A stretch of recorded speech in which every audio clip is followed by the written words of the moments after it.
Thank you.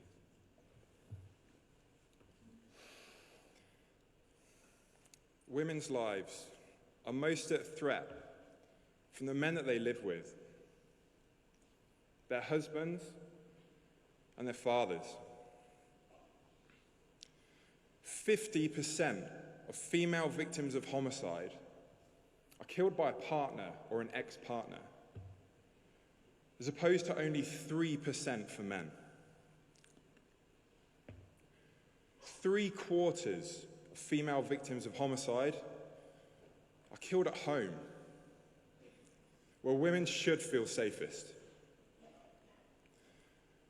And even in the UK, the few victims that manage to flee are left to lead the remainder of their lives as fugitives. Domestic violence and abuse is one of the most prevalent human rights violations of our time. Despite this, the media often still ignores the prevalence of domestic abuse. And it represents domestic homicides as if they're rare and isolated incidents. But the reality is that 1 in 3 women around the world have or will experience domestic abuse in their lifetimes.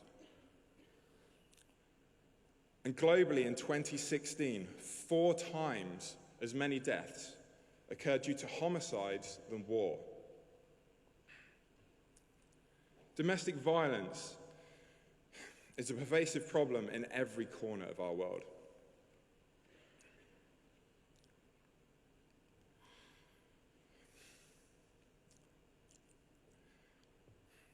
On the 19th of July 2016, something unimaginable happened to me and my younger brother Ryan. My father shot my mother Claire and my 19-year-old sister Charlotte.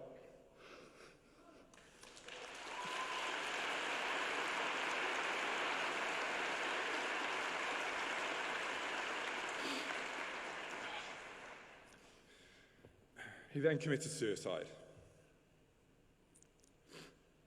Their murders occurred in my hometown, in the car park of a swimming pool.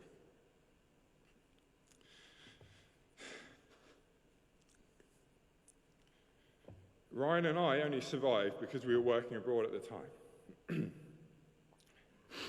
And only 5 days before, we had raised enough money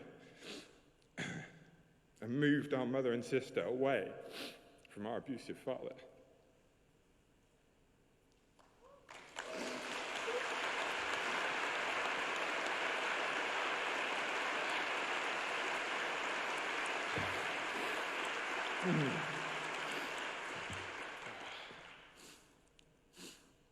But the press coverage that followed the murder of my mother and sister described that incident as incredibly rare.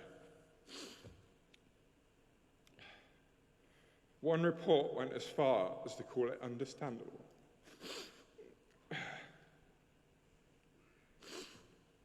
In every report, there was speculation that the prospect of divorce drove our father to murder, implying that we were responsible for his actions.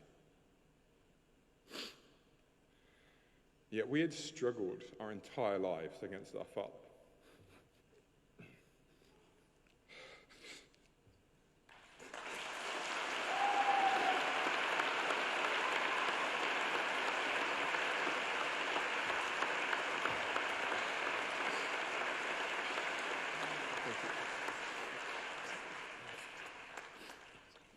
But our struggles had been invisible for 25 years. Our father drove our family into poverty with his gambling. And when I was 3 years old, he moved us to a rural farmhouse, away from family and friends, where neither of my parents worked for a decade, and we simply lived off the land and grew our own food. He did this to isolate us and to exercise control.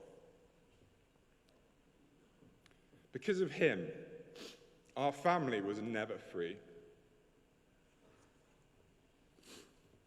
A common rationalisation for my father's actions was that he must have had a hard childhood. However, my mother and sister had been through so much more suffering than him. Yet they had only chosen love in response to their suffering. They showed Ryan and I that our father's behaviour was not understandable, and it was not inevitable. My father's abuse of my family was an active choice that he made every single day.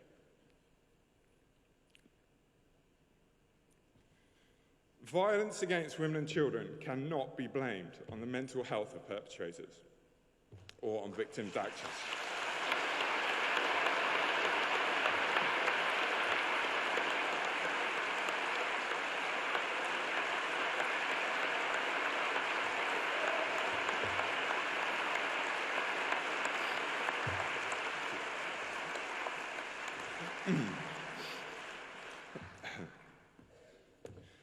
It can only be understood by the perpetrator's demand for control.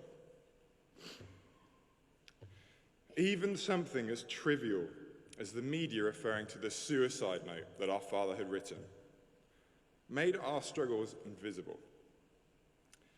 And it showed the control that our father still had over the narrative, the same control he'd always exerted over our lives. It was a suicide note to our father, but it was a murder note to my mother and sister.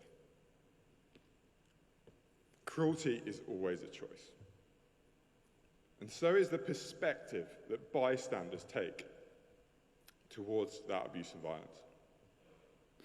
Only when we choose to understand victims' perspectives do we truly stand in solidarity against the abuse of women and children.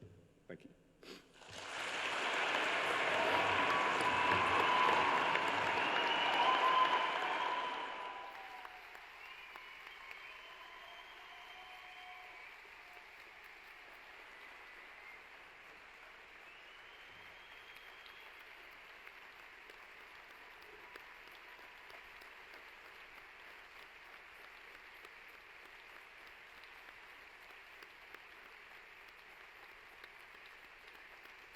Thank you so much. That was amazing. You're so brave.